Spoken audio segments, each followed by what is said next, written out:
Amém. Amém.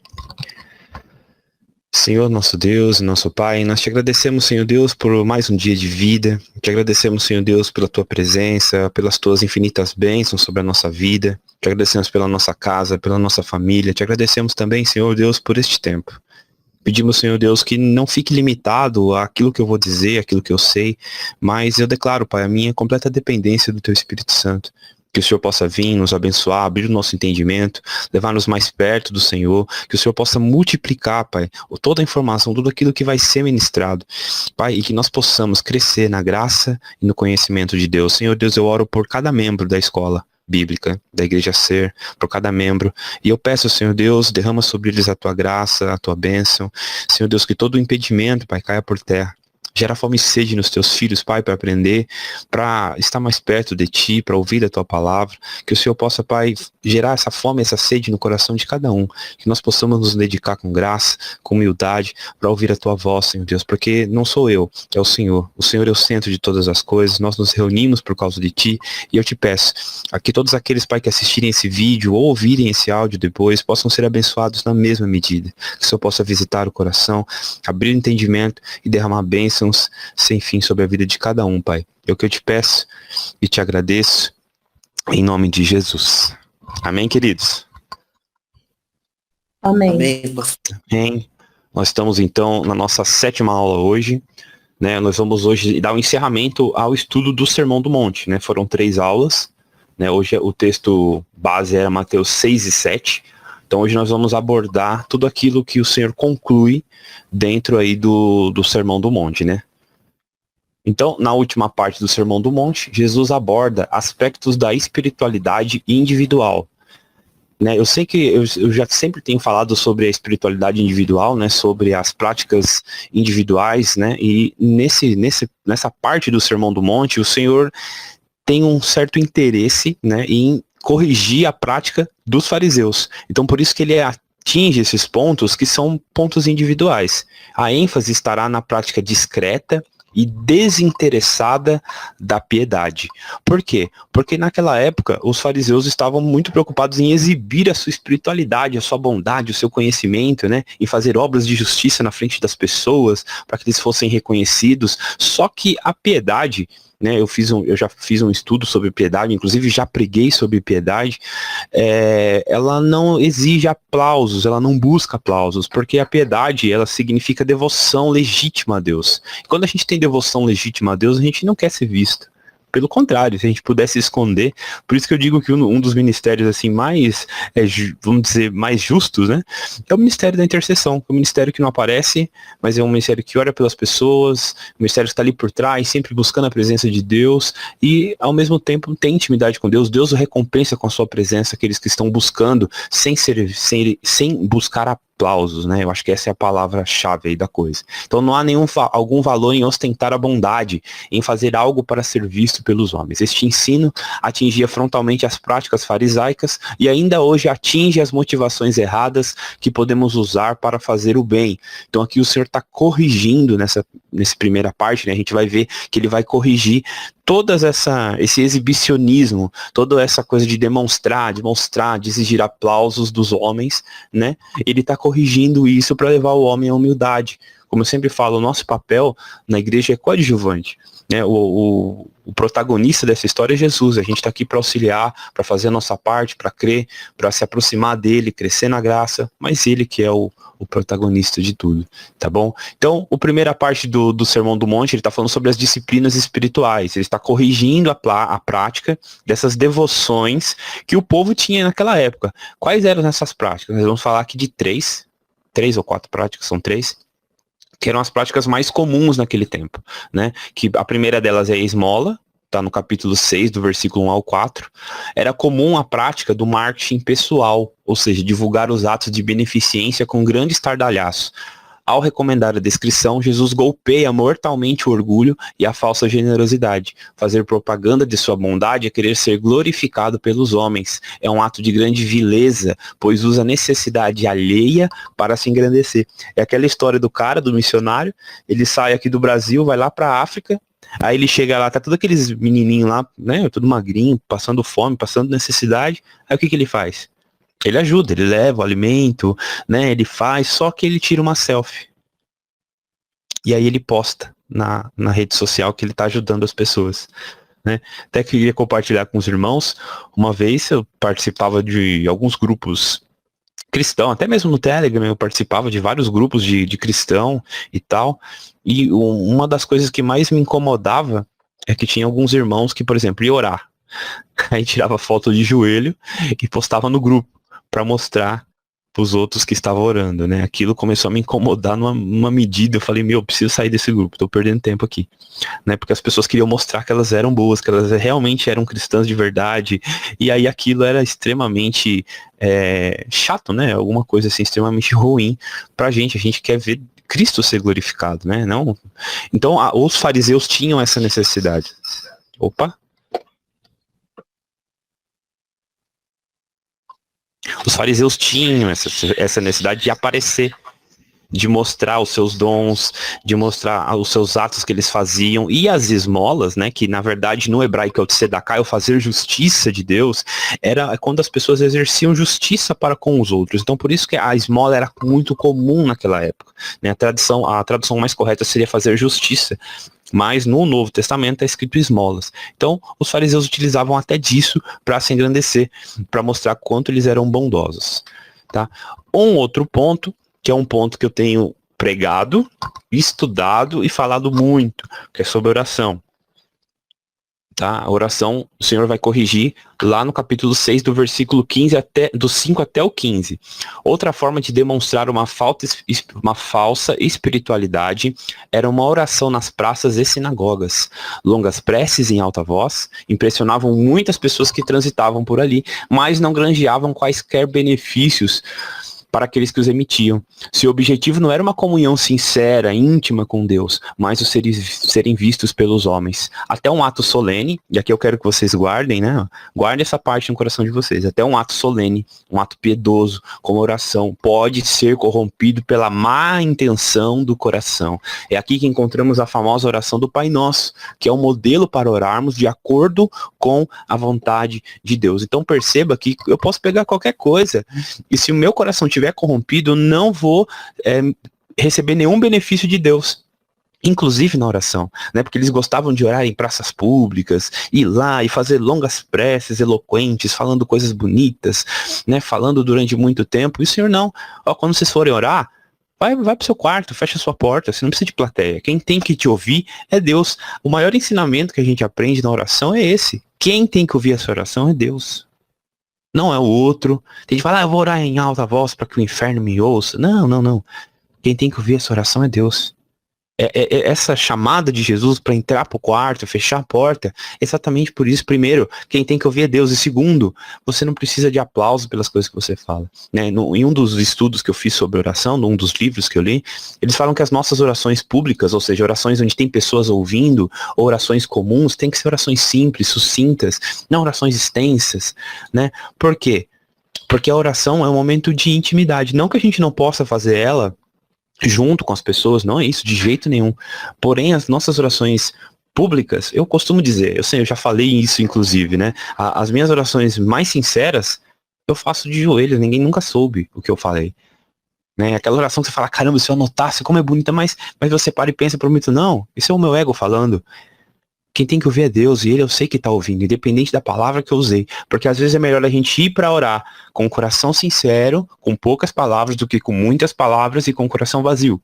Deus lê o nosso coração, ele sabe o que a gente precisa. Então, a oração precisa ser uma extensão da nossa intimidade, do nosso relacionamento com Deus. Não para mostrar para as pessoas o quanto a gente sabe falar. Porque a gente observa isso, irmãos, infelizmente. A gente vê que a oração, ela perdeu o seu valor. Depois eu vou falar, né? Mas assim, eu não lembro quem foi que disse que o maior desafio de um pregador, o maior desafio de um pastor é fazer a igreja ser piedosa, né? E quando eu falo piedade, eu incluo tudo aquilo que diz respeito à prática saudável do cristianismo, né? Ensinar a igreja a orar, ensinar a igreja a ler a Bíblia. Esses são os nossos maiores desafios, né? Então a gente precisa entender isso daqui, tá bom? Eu vou dar continuidade, senão eu vou começar a falar lá sobre oração que não vou parar mais, tá? Começa a falar sobre oração, amém? E o próximo ponto, que é o primeiro ponto aqui, é jejum. O senhor vai falar sobre o jejum também na mesma direção, tá? Do 16 ao 18. Essa prática completava a tríade das práticas devocionais mais valorizadas pelos judeus. Então Jesus não condena o jejum, assim como não condenou nem esmola nem oração. A sua crítica principal, o que Jesus está corrigindo aqui principalmente, é a motivação errada para a prática. Tá? Existe uma motivação errada na prática, inclusive do jejuar. Eu já falei bastante sobre jejum na aula do discipulado. Eu tirei uma aula só para falar sobre jejum. Jejuar é abster-se de alimentação normal para dedicar-se à busca a Deus. Então, o jejum, ele precisa ser para buscar a Deus, não é para barganhas, não são para trocas, não são para conseguir coisas, não é para alcançar nada, é para dedicar-se a uma busca sincera a Deus. É um ato de humilhação e de arrependimento. Não tem nada a ver com a prática como a gente vê nos dias de hoje. Eu vou jejuar porque eu quero alcançar tal coisa, vou jejuar porque eu quero conseguir isso, porque eu quero aquilo. Não, você tem que jejuar como um ato de humilhação, para você me aproximar do coração de Deus, tá bom? Não tem nada a ver com a gente vê hoje, uma troca. Nada que a gente está falando aqui é troca, é barganha. Deus não está à venda, Deus não troca princípios, não vende valores. Então, se a gente quer se aproximar de Deus, tem que ser com interesse de coração. Tá? O Senhor Jesus, até escrevi errado aqui, ó, Senhor com letra minúscula. O Senhor Jesus, lá em Mateus 4:2, os apóstolos da igreja primitiva jejuavam. Embora não haja uma ordenança, não é uma ordenança, é uma recomendação, tá? Essa disciplina sempre foi largamente utilizada na devoção pessoal e comunitária do povo de Deus. O alerta de Jesus é o mesmo dos itens anteriores, não há qualquer valor no jejum feito para que os outros vejam. Por isso que Jesus corrige, lava seu rosto.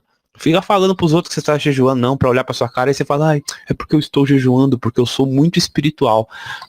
Cara, você já recebeu os seus aplausos. É isso que Jesus, não, você já receberam a sua recompensa. Porque a recompensa de quem age assim é ser aplaudido pelos homens, não é ser visto por Deus. Não é atrair a presença de Deus, não. É ser visto pelos homens, é ganhar reconhecimento humano. Por isso ele diz, vocês já receberam seu galardão, vocês já receberam sua recompensa. Porque os homens vão olhar para vocês e vão dizer, nossa, como você é espiritual, nossa, como você faz isso bonito. Porém, não é esse o princípio do relacionamento com Deus. Tá bom? Gente, vocês querem falar alguma coisa? Antes de eu ir pro próximo item. Deixa eu ver se entrou mais alguém aqui. Não. Amém? Alguém quer falar alguma coisa? Vocês estão entendendo? Ficou alguma dúvida? Não. Tá ótimo, tá claro. Amém. Oi.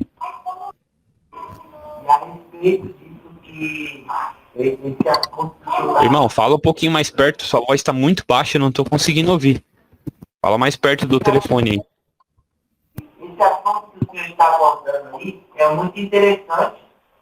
Assim como os fariseus, eles viviam no tempo de antes, e às vezes a gente está indo na igreja e a gente vê muitas coisas como essa que a gente vê na Bíblia, que é errado, acontecendo.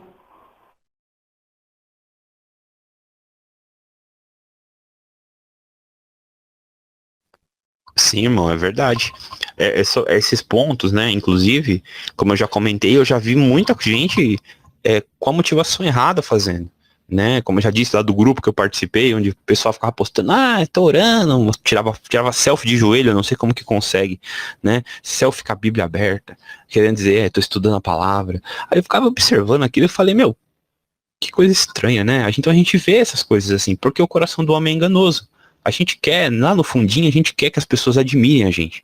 Então, isso é muito comum. Se a gente não vigiar, se a gente não prestar atenção, a gente começa a querer meio que roubar o lugar de Cristo. A gente começa a querer entrar naquele lugar onde as pessoas admiram a gente. A gente tem que ser... Eu costumo dizer que eu prefiro que as pessoas me rejeitem do que me adulem. Porque é complicado você ser adulado dentro da igreja. O objetivo da igreja é glorificar Deus. Ter comunhão com os irmãos, glorificar o nome de Deus, eu não tenho que brilhar, eu não tenho que ser estrela, então às vezes é necessário a gente tomar algumas medidas, tá, para sair do foco. Infelizmente esse é o objetivo, tá?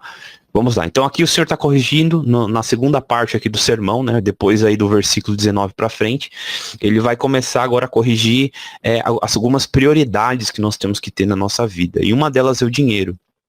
Tá, inclusive, eu tenho um estudo sobre dinheiro também, se vocês quiserem assistir, tá lá, eu acho que esse aqui tá no canal também, que é um estudo sobre a vida financeira do cristão. A gente fez, foi a última aula do discipulado, foi a aula mais extensa, eu fiz 2 partes, né? A primeira parte a gente pegou a Bíblia, fomos indo ponto a ponto, os ensinamentos de Jesus sobre dinheiro, e na segunda parte eu trouxe um livro, que inclusive, se eu não me engano, é utilizado no curso da Universidade da Família, sobre a parte financeira do Craig Hill. Eu recomendo também esse livro, é muito bom para ensinar a gente sobre finanças, tá? Logicamente, totalmente baseado nas escrituras, tá? Então, sobre dinheiro, Jesus falou mais sobre dinheiro do que sobre qualquer outro assunto durante o seu ministério. A maioria das vezes foi para nos alertar sobre seus perigos.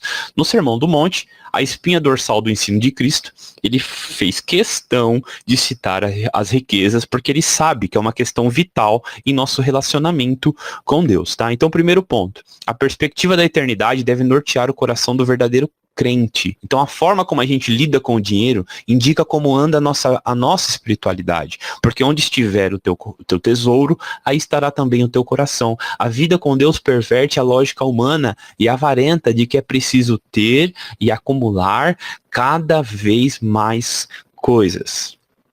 Tá? Isso é um ensino mundano. A gente precisa ter a quantidade de dinheiro para os propósitos que Deus nos deu, para estabelecer para nossa família segurança, para a gente poder ter as coisas que a gente quer, claro, mas também para poder abençoar as coisas de Deus. Então, geralmente, Deus tem uma tendência, né? A gente observa que Deus espera que a gente tenha um coração abençoador. E a pessoa que tem um coração abençoador, Deus vai abençoá-la, com certeza. Né? Deus não fica em débito nem em dívida com ninguém. Guarde isso no seu coração. Deus não nos deve nada. Tá? Deus não nos deve nada. Nós não somos cobradores de Deus. De jeito nenhum. Deus não tem débito com ninguém. Tá? O que ele dá é pela sua bondade e beneficência. Então, assim também precisa ser as coisas com o dinheiro. A gente precisa entender o propósito do dinheiro antes de possuí-lo. Tá? A gente precisa ter o nosso coração em Cristo e, como diz aqui, o nosso coração precisa estar na eternidade. Como que anda o nosso coração? O nosso coração está realmente firmado na eternidade? Porque se o nosso coração estiver firmado na eternidade, as coisas temporais não vão afetar tanto a gente.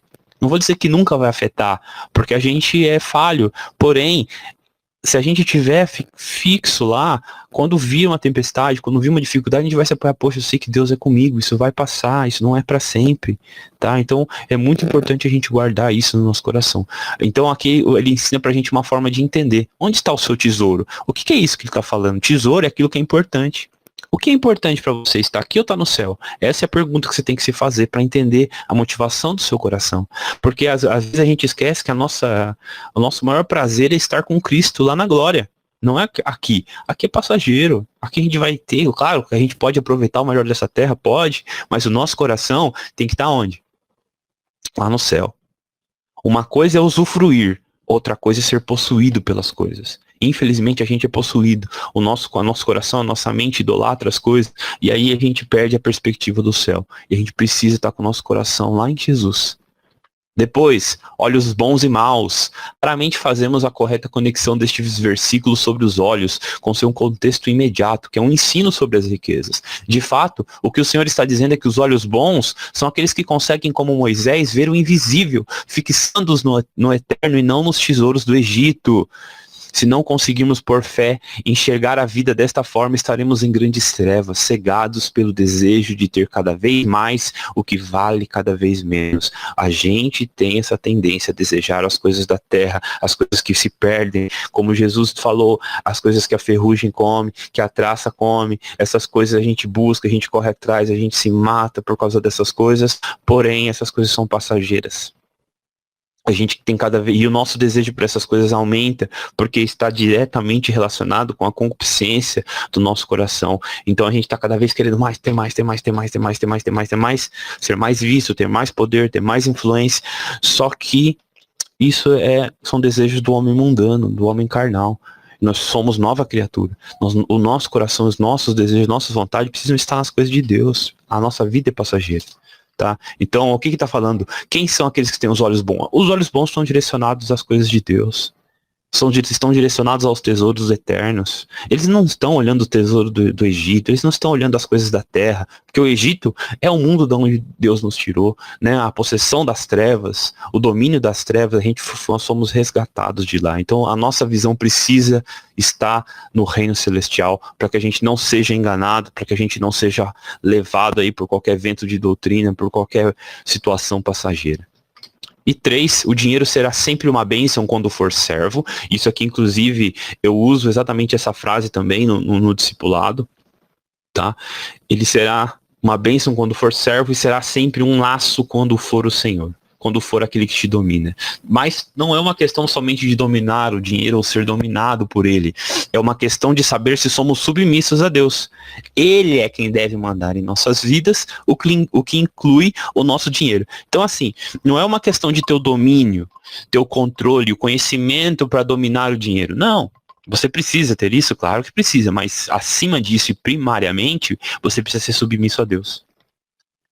Quando a gente é submisso a Deus de verdade, né, e que isso inclui também a nossa vida financeira, a gente não vai ser dominado pelo dinheiro, porque o dinheiro é um ótimo escravo. Ele é um ótimo escravo. Quando ele nos serve, ele é ótimo, mas quando a gente serve ao dinheiro, quando o dinheiro se torna o nosso senhor, ele é o pior dos senhores. Então a gente precisa entender isso, irmãos. Amém? O nosso coração precisa estar em Cristo, em submissão a Ele, entender que o Senhor é o dono das nossas finanças. Por que, Raul, que Deus é o dono das nossas finanças? Não sou eu que trabalho? Então, você trabalha, mas Deus te deu vida, Deus te deu sabedoria, Deus ajudou você a fazer a faculdade, Deus ajuda você no trabalho todo dia, Ele ajuda você a sair de problema, Ele te dá graça, Ele te dá misericórdia, Ele guarda sua família enquanto você está trabalhando. Então, se você for parar para pensar, a gente tinha que ficar com 10 e tinha que entregar 90 para Ele.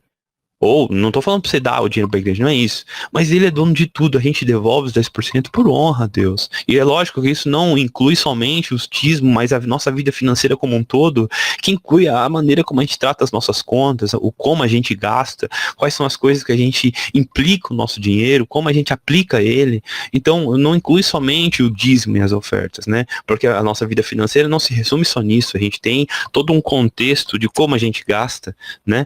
De como a gente usa os recursos que passam na nossa mão. Então, tudo isso a gente precisa pedir graça e discernimento para Deus e, acima de tudo, entender que se eu sou submisso a Deus, entenda isso, se eu sou submisso a Deus, automaticamente eu tenho domínio sobre o dinheiro. Tá? Se eu não sou submisso a Deus, o dinheiro me governa.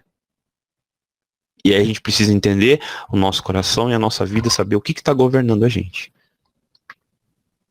O próximo ponto que o Senhor fala que é sobre a ansiedade, tá? À luz de tudo que Cristo disse no trecho anterior, ele pode então concluir ensinando que não vale a pena viver sobressaltado, preocupado com o que vai acontecer. Se já resolvemos a questão das nossas prioridades, colocando nossos olhos na eternidade, por que a gente vive preocupado? É sobretudo uma questão de fé. A ansiedade não vai resolver nada e ainda vai deixar a gente doente. Mas confiar em Deus é sempre a melhor opção. Não andem ansiosos pelo que vocês vão comer. Não andem ansiosos pelo que vocês vão vestir, pelas coisas que vocês vão possuir. Não andem ansiosos por essas coisas, porque os gentios também fazem. Buscai primeiramente o reino de Deus e toda a sua justiça, e tudo isso que os pagãos correm atrás, tudo isso que os homens comuns correm atrás, correrão atrás de vós. É isso que a gente tem que entender. Quando a gente busca Deus em primazia, o próprio Deus derrama sobre nós aquilo que a gente precisa, as nossas necessidades, Ele supre isso. O nosso coração precisa estar aí, irmãos, para a gente não ser levado. A ansiedade entristece o coração do homem, como diz lá no livro de Provérbios. Um coração triste, como que ele vai se apresentar diante de Deus? A alegria do Senhor é a nossa força. E a gente precisa entender isso. Então, não andem ansiosos, porque as coisas da terra são passageiras. Hoje a gente tem, mas a gente não tem. E aí tá tudo bem também, ter ou não, Deus continua sendo Deus, mas confiar na sabedoria de Deus foi e sempre será a melhor opção, tá bom? Amém, gente? Vocês entenderam? Vocês estão entendendo? Vocês querem falar alguma coisa? Não. Deixa eu ir pro próximo ponto. Sim, pode ir. Amém, Tiago? Glória a Deus. é uma palavra de ensinamento muito rico e ao qual o século XXI. Irmão, fala bem perto do celular, porque eu não tô ouvindo direito. Fala bem perto, o mais perto que você puder do celular. Tá bom.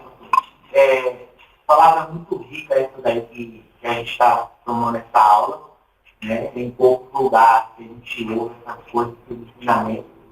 E o mundo, o qual a gente está vivendo no século XXI, a gente conhece a palavra, conhece o que Cristo quer de nós, mas estamos vivendo na mesma prática, vivendo ansioso, guardando muita coisa ruim dentro de nós, e isso acaba sujando o tempo e a morada do Espírito Santo, né? Amém, irmão. É verdade. A gente precisa começar a colocar em prática as coisas que Deus tem nos ensinado, né? Como você disse, a gente conhece as escrituras, a gente lê, a gente sabe por que a gente não vive. Por que tá tão difícil? O que tá faltando em nós? O que Deus precisa fazer em nós pra gente realmente ser transformado e começar a viver o que diz as escrituras? Porque o Senhor nos ensina todos os dias, Ele tá disposto a nos ensinar. O que tá faltando na gente? Essa talvez seja a pergunta que a gente tenha que se fazer, tá? Vamos agora para o item 3, onde a gente vai falar de atitudes pessoais adequadas. Então, primeiro ele está falando sobre os julgamentos, lá no capítulo 7, do versículo 1 ao 6. Tá? Então, esse texto, como muitos usam hoje em dia, não proíbe todo tipo de julgamento. Logo a seguir, Jesus já ensina que temos a obrigação de fazer um discernimento, de discernir entre os que não tratam adequadamente assuntos espirituais. O que Jesus condena é um julgamento sem critério, sem conhecimento de causa, ou aquele que julga motivos que não podem ser vistos. Nós não estamos isentos de julgar o erro e o pecado, desde que estejamos em condição para isso. Essa frase hoje virou uma porta de entrada do liberalismo da igreja. Tá? Não julgueis. Não julgueis, mais amor. Só que a gente percebe, né, até, inclusive Paulo diz, né, julgai segundo o justo juízo. Então a gente precisa exercer o julgamento, não no sentido de condenar, mas de discernir. O que é discernimento? Discernimento é mostrar o certo e o errado. Isso é um julgamento segundo as escrituras. É onde eu aponto o certo e eu entendo o que é errado. Então nós precisamos ser, sim, exercer esse julgamento com graça e com misericórdia, é o que o texto diz aqui. Não estamos isentos de julgar o erro e o pecado, desde que estejamos em condições para isso. Né? É o que Jesus fala, vamos tirar primeiro a trave do nosso olho, para depois tirar o cisco do olho do irmão. É mais ou menos isso que ele está dizendo. Para a gente exercer um julgamento justo, a gente tem que estar vivendo em piedade, tem que buscar a santidade, para a gente poder exercer as coisas do modo certo, para não apontar coisas a quais Deus não apontaria, porque a gente tem um senso de justiça, né, que é, como até inclusive eu falei na aula presencial, a gente quer ser justiceiro muitas vezes, a gente quer meter o louco, só que Deus não trabalha desse jeito, né, ele vai agindo de dentro para fora, ele vai tirando para fora toda a sujeira da gente, então ele vai corrigindo a gente de uma maneira diferente, porque às vezes a gente quer pôr a mão. Às vezes a gente quer fazer, não, porque eu sei, eu posso, eu faço, eu aconteço, e aí a gente acaba pecando. Entendeu? Então a gente precisa... Oi. Desculpa. Pode falar. Que nem assim, eu acho assim, que nem essa parte que você está falando, seria assim, no caso, ensinar, né? A palavra, ela sai do altar para ensinar. Então, assim, a palavra que sai do altar, ela não pode ser aquela palavra para passar a mão, mas sim trazendo a justiça do Senhor, né? Porque sim, assim, trazendo... você não vai julgar quem está cometendo o ato ou o pecado, mas se você ensinar, você vai tirar as traves, vamos pôr, né? As traves dos olhos, né? De quem? Porque muitas vezes a gente está com alguns pecados, né? Que o Senhor, ele vai tratando com a gente aos poucos. É uma palavra liberada no altar, é uma oração, e ali e eu creio que ali é o senso de justiça do Senhor. Exato, exatamente. Toda vez que há justiça de Deus, há exortação. Toda vez. Se você pode procurar na Bíblia, inclusive tem um versículo que eu acho que está no livro de Isaías, que diz isso: quando o Senhor opera a justiça, os homens aprendem o que é bondade sobre a terra, alguma coisa assim. Então, quando o Senhor exerce, quando o Senhor age com esses julgamentos, vamos dizer assim, é para correção, é para exortação, não é para matar, não é para julgar, não é para colocar no sentido de condenar, de matar, não. A gente precisa de exortação. Então, às vezes o Senhor usa assim também, como a irmã falou, o altar usa pessoas, e a gente precisa entender que aquilo é para correção, pra gente, opa, o caminho que eu tô seguindo aqui tá errado, porque eu acho que no livro de Provérbios diz que todo o caminho aos olhos do homem parecem bom. Todo o caminho. Se você perguntar pra mim se a minha vida é boa, se as minhas decisões são as melhores, eu vou responder pra você que sim, porque eu vou seguir o meu coração. Só que a Bíblia também diz que o coração do homem é enganoso. Então o que isso quer dizer? Quando eu olho para os meus próprios caminhos, eu sempre vou falar que eu tô no melhor caminho. Por isso que eu preciso de exortação de Deus. Tá? Eu costumo dizer que quando as coisas estão muito quietas, é o momento onde a gente tem que se preparar. E falando inclusive sobre coisas financeiras, é no calor que você se prepara pro frio e é no frio que você se prepara pro calor. É no tempo de só para você entender, é no tempo das vacas gordas lá de José que ele se preparou para os tempos de escassez. Então é no momentos que as coisas estão tranquilas que você tem que orar mais. É nos momentos que tá tudo certinho, tudo se encaixando, que você tem que estar mais alerta, você tem que estar mais atento. A gente tem a tendência natural e humana a achar que porque não tem problemas, porque não tá passando por nenhum tipo de crise, tá tudo bem. E não é. Isso é um grande engano. A gente tem que estar sempre alerta. Tanto isso é verdade, que quando o Senhor vai ensinar sobre oração, ele diz vigiar e orar. E a vigilância vem antes da oração. A gente tem que estar atento o tempo inteiro. As coisas que estão acontecendo à nossa volta. Por isso que o Senhor nos chama de guerreiro, de soldado. A gente falou que a gente tem que usar armadura, né? É a armadura de Deus. Ninguém veste armadura para sentar. A gente veste armadura para lutar. E a gente luta como? Com a nossa fé, com a nossa oração, com a nossa busca. É assim que a gente luta. Então a gente precisa ter essa atenção às coisas que Deus está falando pra gente, porque Ele vai mandar pra gente correção. A gente às vezes pode não querer ouvir a correção, mas Ele mandou. Depois ninguém pode falar assim, eu não ouvi. Deus está falando. Ele fala mesmo, ele fala assim, ele fala, como a irmã falou, para uma pregação, para uma oração, para um versículo, para um filme, para alguma coisa Deus vai te dar, mas principalmente pela sua palavra. Tá bom? Então, o primeiro ponto do julgamento, a gente tem que entender esse ponto, por quê? Porque hoje a gente vê isso, cara. A gente vê na internet, pessoas falando, não julgueis, o irmão tá em pecado. Cara, a gente precisa falar, cara, você tá em pecado, velho. Sabe, hoje a gente parece que tem medo de falar, você tá fazendo errado. Cara, na verdade, esse é o maior exemplo, é a maior manifestação de amor que a gente pode fazer por alguém, é orar e falar que a pessoa tá errado, cara. A gente acha, não, porque você está sendo legalista, né? Hoje a gente tem muito isso, não, você está sendo religioso. Não, cara, você está fazendo o que Jesus mandou, você está corrigindo o irmão. A gente precisa fazer isso é amor, cara. Amor não é passar a mão na cabeça de ninguém, amor é falar, cara, tá tudo errado. Corrige, se acerta com Deus. A gente perdeu isso. Hoje a gente quer viver um negócio emocional, só que Deus não chamou a gente para ser assim. Se a gente vê o irmão em pecado e não corrige, a gente compactou com o pecado, a gente vai ser julgado diante de Deus. O Senhor vai falar, por que você viu o irmão em pecado e não falou? A gente hoje está tampando nossos olhos.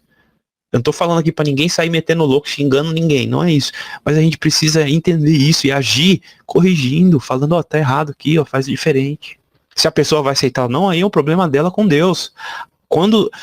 Isso era uma direção no Antigo Testamento, né? Quando o Senhor mandar o profeta falar uma coisa e ele não falar, ele se toma culpado. Agora, se ele falar e a pessoa não ouvir, a culpa é de quem? Da pessoa. Então, isso continua nos dias de hoje.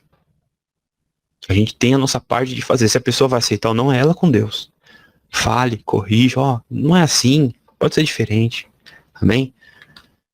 Depois, mais uma vez, o Senhor fala sobre oração. Então aqui o Senhor volta ao tema da oração, incentivando agora os seus servos a uma busca incessante da presença de Deus em sua vida. Esse texto não deve ser tomado isoladamente, porque ele está falando assim, peça e vos será dado, né? Então a gente às vezes pega esse versículo e coloca dentro do nosso ego, eu vou ficar pedindo um monte de coisa, já vi pessoa fazer, como a gente vê por aí, né? Campanha de conseguir isso, de conseguir aquilo, vira quase um culto ao empreendedorismo, né? Jesus saiu do negócio. Não, vamos conquistar, vamos conseguir. conseguir. Cara, é bacana conquistar. Nossa, é legal, eu tenho também minhas ambições, eu quero conquistar, eu quero alcançar as coisas, porém eu não uso Cristo como a moeda de troca disso. A gente precisa entender. Claro, se for para receber uma bênção, eu quero receber tudo de Deus, ele é meu pai. Não tem nada que eu não peça para Deus. Só que não é a motivação do meu relacionamento com ele, é isso que precisa mudar. Tá? Então vamos lá. Esse texto não deve ser tomado isoladamente, como se qualquer coisa que pedimos não será concedida. A própria oração do Pai Nosso, por exemplo, impõe a condição do perdão para que nossas orações sejam ouvidas, lá no 6, 14 e 15. A ênfase aqui é que Deus está sempre disposto a nos abençoar. Se tivermos em sintonia com Ele, receberemos um melhor que Ele tem a nos oferecer. Então o que ele está dizendo? Eu até, inclusive, uma das últimas ministrações que eu falei sobre oração, né, que falei sobre a perfeita, a gente presta atenção na perfeita intercessão de Jesus. Jesus sendo o perfeito intercessor, sendo Deus, ele clamou com lágrimas de sangue a Deus que o livrasse da cruz, e mesmo assim a perfeita intercessão de Jesus não mudou o decreto de Deus de que ele precisaria ser crucificado e morrer por nós. Ele diz: Senhor, se puderes, afasta de mim esse cálice, porém todavia seja feita a tua vontade. O próprio Cristo orava assim, e às vezes a gente quer dar ordens para Deus. Eu tenho falado muito sobre isso, porque a gente está inserindo, e aí eu volto a reforçar mais uma vez a importância de entender as heresias que entraram dentro da igreja. Existem heresias que entraram dentro da igreja, a gente acha que é normal, né? No último culto eu falei um pouquinho sobre isso. Eu sei que a última vez que eu preguei, só que foi um pouco corrido, né? Não consegui falar o quanto deveria sobre a importância da gente entender que nós temos sim uma religião e precisamos vivê-la de modo correto. Esse negócio de não ter religião é originada de uma heresia que entrou dentro da igreja, do agnosticismo, né? Do gnosticismo. Então, gente, a gente precisa entender que já existem coisas que já estão dentro da igreja. E como é que a gente vai tirar elas? Conhecendo a verdade, buscando a presença de Deus. Então é necessário, queridos, é necessário, tá? Então a gente precisa entender que Deus não é a nossa marionete que está ali para nos servir. Ah, não, Deus, eu quero isso. Não, não é assim. O nosso relacionamento com Ele precisa estar de acordo com a vontade dEle. E a oração do Pai Nosso, ela mostra para nós exatamente isso, né? Uma oração submissa, uma oração que fala: Senhor, o pão nosso de cada dia nos dai hoje, Senhor, seja feita a tua vontade. É uma oração que busca exaltar o nome de Deus, tanto que ela começa assim, ela fala assim: Pai nosso que estás no céu, santificado seja teu nome. Ela começa glorificando o nome de Deus, ela não começa pedindo, ela não começa se humilhando, ela começa exaltando o nome de Deus, como precisa ser as nossas orações. Ali é um modelo pra gente, nunca se esqueçam disso. A oração do Pai Nosso para nós é um modelo. Como a gente começa: eu tô com dificuldade para orar, como que eu faço? Lembra do Pai Nosso. Como que o Pai Nosso começa? Pai nosso que estás no céu, santificado seja o vosso nome. Venha a nós o teu reino. O que ele está falando? Senhor Deus, exaltado seja seu nome, glorificado seja o seu nome. Começa assim, vai seguindo os exemplos do Pai Nosso. Começa, ora primeiro o Pai Nosso, depois deixa Deus te encher, porque as primeiras barreiras da oração, elas são as mais difíceis. A barreira do sono, a barreira do cansaço, são a barreira das palavras. A gente vai vencendo essas barreiras e vai se aproximando de Deus. E a gente precisa entender que todos nós somos intercessores, todos nós somos chamados a esse lugar de oração e precisamos estar lá. Tá, eu não estou falando isso para você porque eu me acho o melhor orador do mundo, com as melhores preces, não, pelo contrário. Muitas vezes a minha oração, eu fico ali meia hora, 15 minutos, que é o tempo que às vezes que eu tenho para orar ali sozinho. Às vezes eu falo uma palavra e o resto não sai mais nada, eu travo, eu não consigo, mas a gente não pode desistir. Tem que buscar incessantemente a presença de Deus, é seguir o mandamento que o Senhor ensinou pra gente: orem sem cessar, busquem incansavelmente. A gente precisa entender isso. Amém, irmãos? Vou parar aqui, senão começa a falar de oração, não paro mais. Amém. Amém.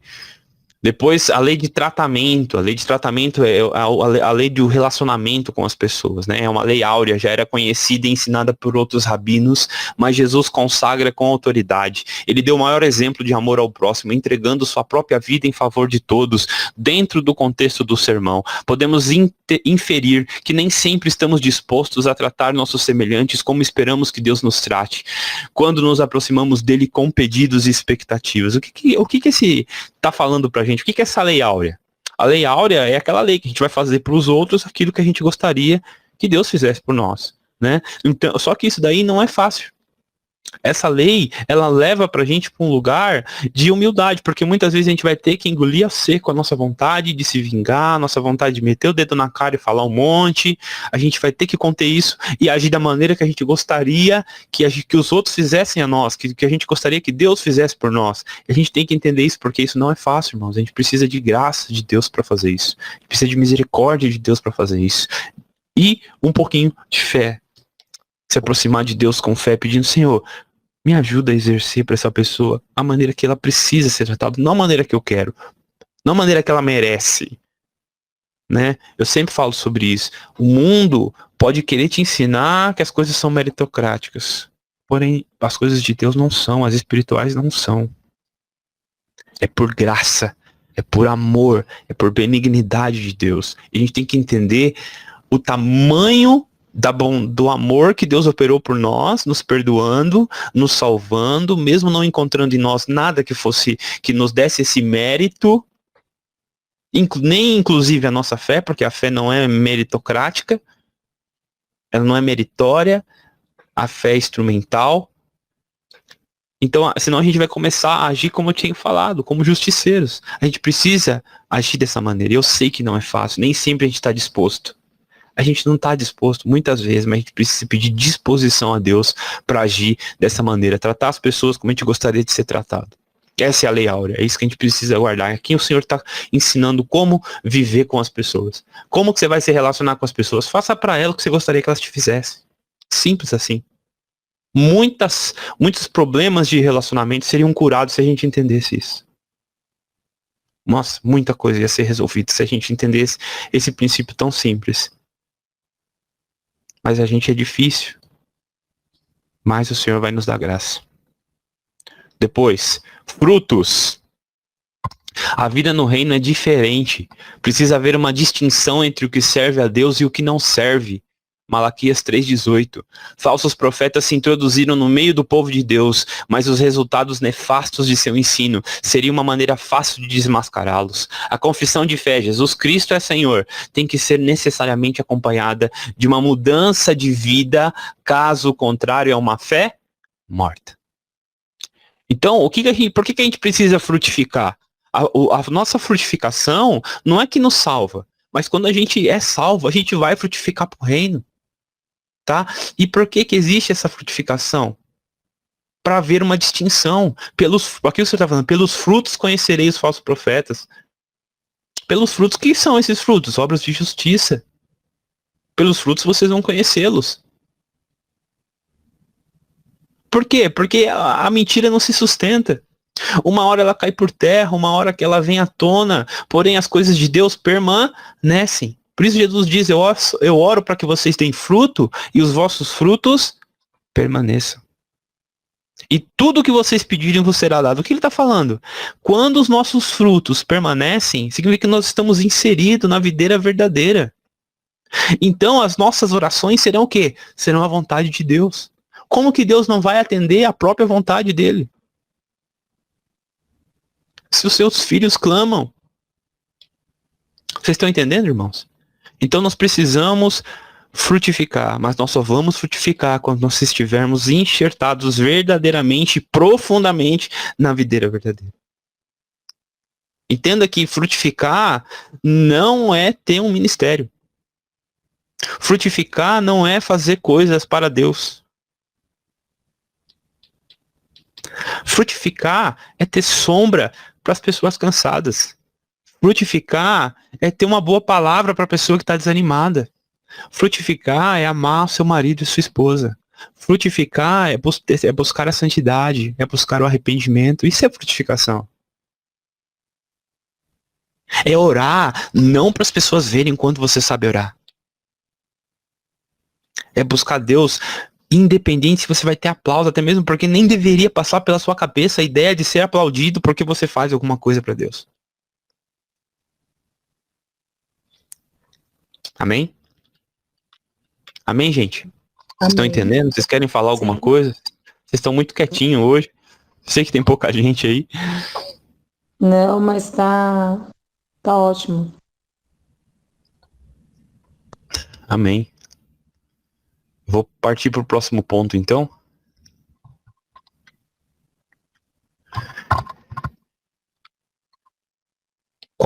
as duas casas, né? Tá no capítulo 7, do 24 ao 29. Então, a estabilidade das duas construções depende do solo sobre o qual seus fundamentos estão postos. Somente a prática da palavra pode garantir os seus efeitos. Conhecer o que Jesus ensina é importante, mas não é suficiente. Por que não é suficiente? A bênção está na prática daquilo que se conhece, porque isto implica em fé salvadora e genuína. Eu vou ler de novo. A bênção está em praticar o que se conhece, porque isto sim implica em fé salvadora e genuína. Quando a gente aprende as coisas de Deus e busca vivê-las, aí sim nós estamos crescendo na graça e no conhecimento de Deus. A nossa fé realmente é genuína quando a gente busca viver, quando a gente não está só disposto a ouvir e aprender e ouvir incansavelmente, mas não está disposto a sair daqui e fazer uma mudança. Então, aqui o Jesus está falando, aquele que constrói a sua casa sobre areia é fácil de cavar, é fácil de fazer estrutura, né? Você vai lá, faz um negocinho, já era, é fácil. Na terra não, na rocha não. Para chegar até a rocha é difícil. Então, aqui está falando, se você constrói a sua casa a sua vida espiritual de um jeito totalmente desleixado, de um jeito só buscando aquilo que é mais fácil, de qualquer jeito, quando vir uma tempestade, ou seja, quando vir um problema, quando vir uma situação que vai te desagradar, o que você vai acontecer? Você vai capotar. Agora, se você está construindo a sua vida espiritual com Deus, seu relacionamento com Deus, em coisas sólidas, com a sua própria palavra, cara, pode vir tempestade, pode vir o que for. Não vou dizer que você não vai sofrer. Não vou dizer que você não vai ter problema, mas uma coisa é verdade. Você não vai sair dos caminhos do Senhor. Você não vai desistir da caminhada. Você pode sofrer, você pode chorar, você pode se entristecer, você pode passar por dificuldade que for, mas você não vai desviar dos caminhos de Deus. Raul, Oi. aí é aí que fortalece a nossa fé. Porque quando construímos, né, a nossa vida espiritual num lugar sólido, quando vem esses problemas, você crê que o Senhor, ele tá ali e ele vai resolver a situação. Pode demorar o tempo que for, da maneira que for. Muitas vezes não entendemos como vai ser, mas cremos que o Senhor está conosco e ele vai resolver. Quando a gente constrói na areia e vem o problema, a gente começa a desmoronar porque a gente não crê que o Senhor é capaz de mudar essa situação ou algo assim. É verdade. Porque a gente não está construindo a nossa vida espiritual em coisas realmente sólidas, né? Não está baseada na palavra de Deus, está baseado no que eu acho. Areia é isso. Areia é o que sai com o vento. Areia é aquilo que num sopro voa longe. Ou seja, cai por terra. Às vezes a gente cria para nós conceitos e filosofias humanas para nos sustentar na dificuldade, porque lá atrás, quando a gente não tinha Cristo, a gente se apoiou naquilo. Aquilo pra gente foi como uma estrutura, só que quando a gente se aproxima realmente de um problema, somente os que estão na rocha permanecem, né? É aquela história de, todo mundo tem, né? O parente assim que é meio desviado, né? Aí ele tá passando por um problema, quem que ele busca? Ele busca o parente lá dele que é crente, que tá ali firmado, que tá orando. Por quê? Porque toda a vida dele tá baseada na areia. Então, ele não tem onde se apoiar. Ele vê o fulano lá, pô, fulano é crente. Claro, aí existe muita coisa por trás, né? Mas assim, ele observa quem que ele vai procurar. Ele vai procurar o irmão, o primo, o fulano que é cristão, que tá ali buscando, porque ele vê nele um porto seguro.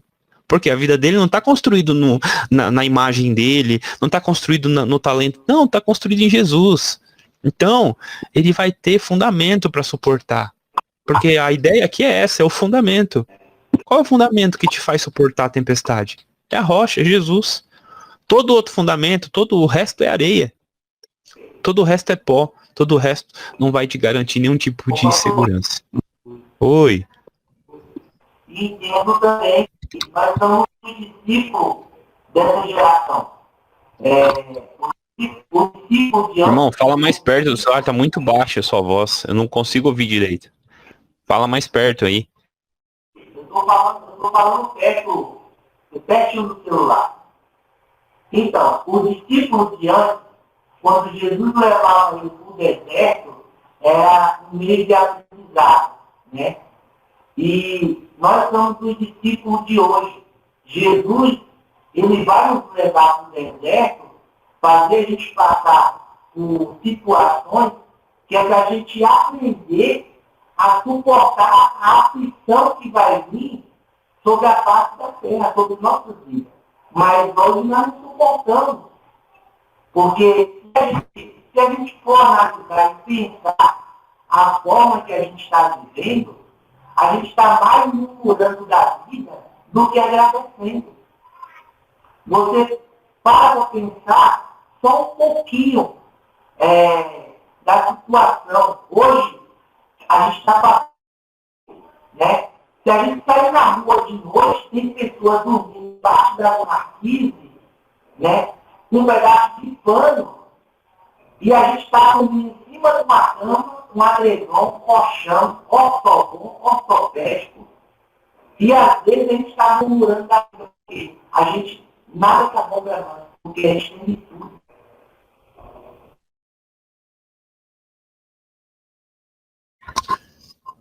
Como eu sempre digo, né? Nós estamos vivendo o tempo, irmãos, de uma grande frieza espiritual, né? A Bíblia já nos avisou sobre isso, né? Ela disse no final dos tempos, os homens serão orgulhosos, amantes de si mesmos, né?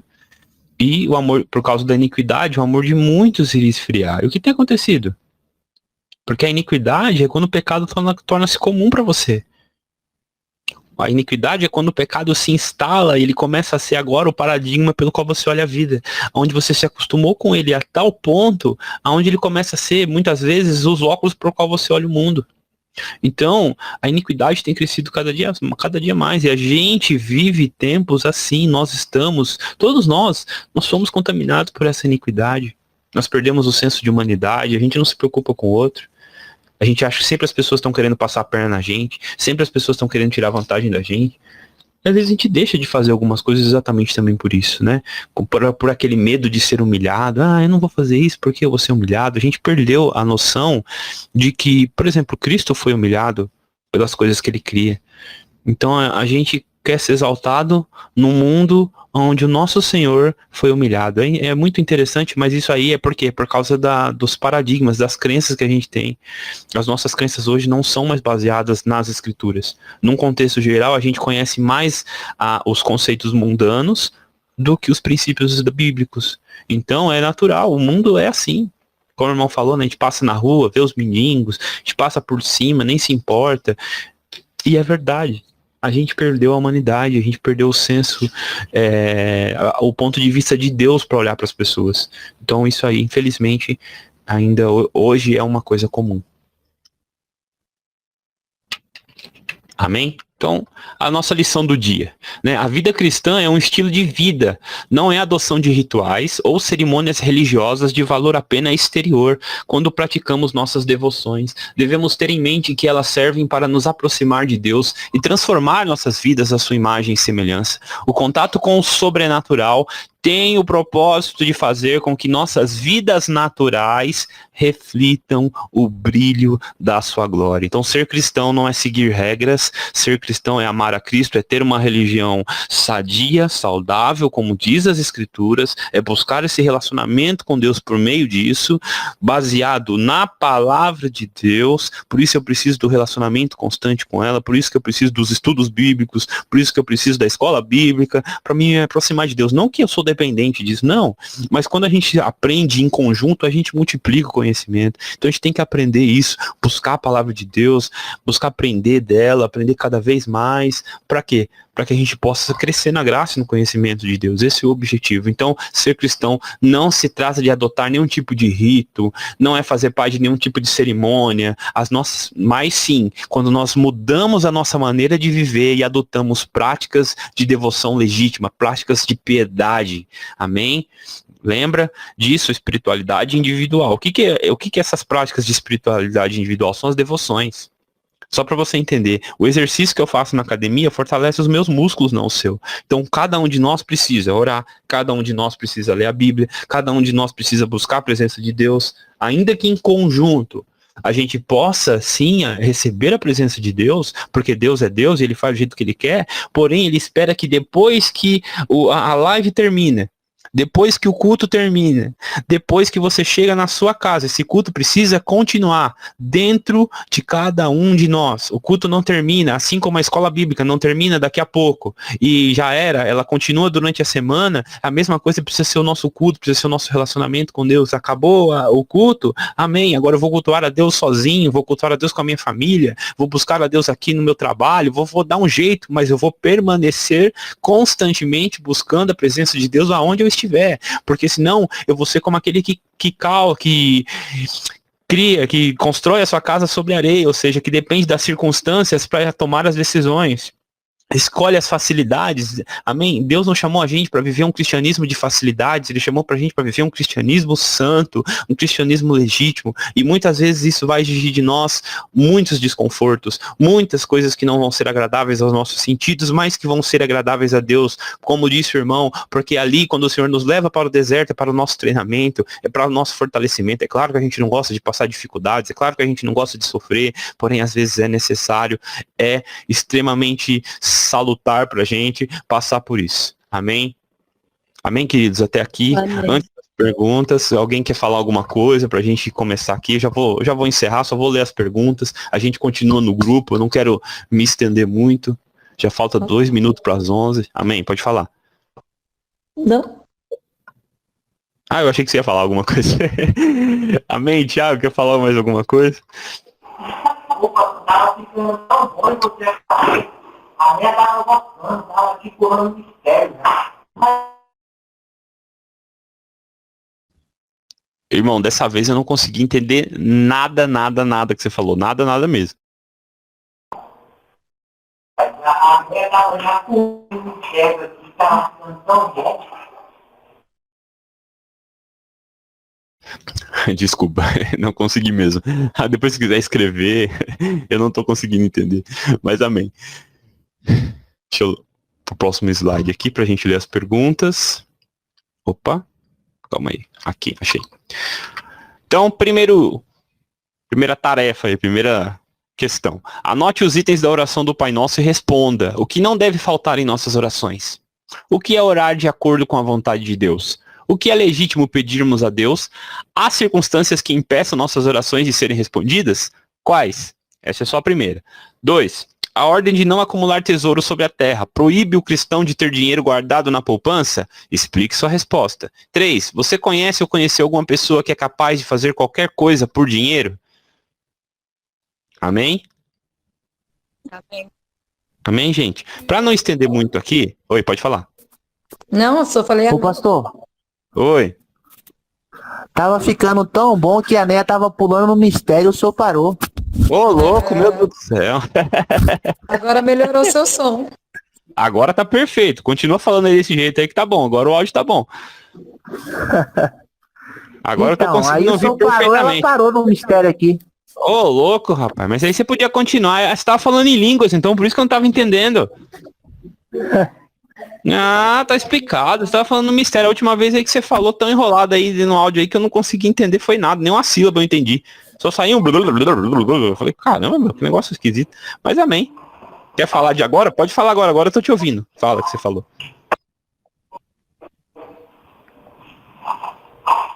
Pode falar, Thiago, que você falou aquela hora que eu não entendi. Thiago. Ixi.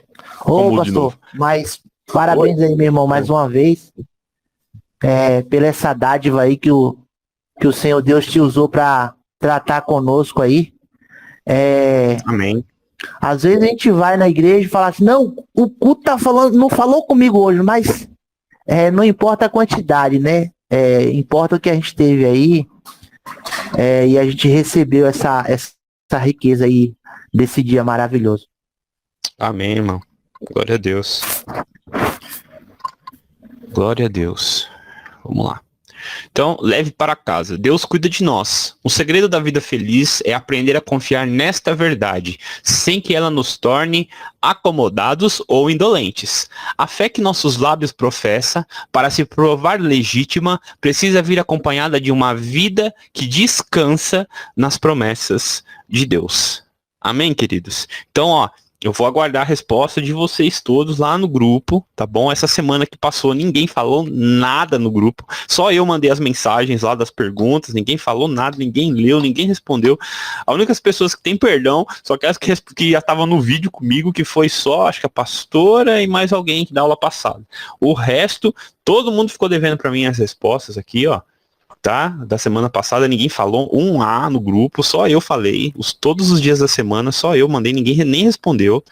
E eu espero de vocês aqui, ó, a lista de presença já tá lá no grupo também. Eu sei que algumas pessoas já preencheram lá, que aparece para mim, porém, tem algumas que ainda não preencheram e tem algumas que provavelmente nem vão preencher porque não estão presentes. Então, por favor, respondam as 3 questões lá no grupo durante a semana. Não precisa responder correndo, porque eu já faço a divisão delas, mando a primeira na segunda, a segunda na quarta e a terceira eu mando na sexta. É padrão, eu sempre faço isso. Então não precisa de pressa para responder, não precisa se preocupar se você vai falar bobagem ou não, se você vai acertar ou não, porque eu não estou aqui para corrigir isso daí, não estou aqui para julgar ninguém. Como eu já disse, ninguém vai ficar de castigo porque errou, eu não vou perseguir ninguém, mas eu espero, irmãos, de verdade, eu sei que cada um tem a sua vida, tem o seu tempo, mas eu espero de verdade que vocês respondam, que vocês mostrem. Pode mandar áudio para mim no particular, se não quiser mandar lá, não tem problema. O importante é a gente participar da aula. Eu prefiro que vocês mandem lá no grupo, mas se não quiserem, ficarem com vergonha também, não tem problema. Tá bom, gente? Amém? Amém. Amém, então. Então vamos encerrar a nossa aula, né? Vamos orar. Na verdade, hoje eu queria convidar alguém para orar. Alguém quer fazer essa oração de encerramento aqui? Quer orar, irmã? Quer orar, Thiago? Amém, pastor. Deus abençoe. Amém? Em nome de Jesus, então. Deixa Deus te usar aí. Pode orar. Você também está orando, pastor? Exatamente. Pode orar encerrando a nossa aula de hoje. Desde já eu agradeço pela essa oportunidade. Oramos Amém. a Deus. Senhor nosso Deus, nosso Pai, Criador dos céus e da terra, te louvamos, ó Pai, te exaltamos, te engrandecemos por mais esse dia. Ó Deus, por tudo que o Senhor tem falado conosco nesta manhã, Senhor. Que o Senhor Deus possa nos dar sabedoria, entendimento e discernimento para que nós possamos, Senhor Deus, colocar em prática tudo aquilo, Senhor Deus, que nós estamos aprendendo nesta aula, nessa escola dominical. Que o Senhor, Pai, possa continuar dando sabedoria ao nosso professor, pastor Raul, que o Senhor possa abençoar a casa dele, a sua família e seu ministério, Senhor. E cada um, ó Pai, que aqui está participando desta aula, que o Senhor possa estender as tuas mãos sobre as casas, sobre as famílias, e abençoando, e guardando, e protegendo, e livrando de todo mal, e dando força e coragem, Senhor, para vir buscar a tua presença, porque a tua palavra diz, ó Deus, que o Senhor é o nosso refúgio, o Senhor é a nossa fortaleza, o Senhor é o nosso socorro bem presente na angústia. Sem ti nada somos, Pai. Governa, Pai, a nossa vida. Toma a direção das nossas vidas, Pai, para que nós venha a ser direcionado e alcançar vidas, Pai, para povoar o céu. Assim te pedimos e te agradecemos. Em nome do Pai, do Filho e do Espírito Santo. Amém. Amém. Glória a Deus. Amém. Gente, muito obrigado aí pela presença de vocês. Que Deus abençoe aí o do resto de domingo. Deem descanso. Que o Senhor esteja com vocês, em nome de Jesus. Tá bom? Para vocês Então, também. amém. Tchau. Até a Tchau, noite. até mais tarde, até a noite, até a próxima aula. Deus abençoe. Tchau, tchau. Tchau, tchau. Tchau. Tchau.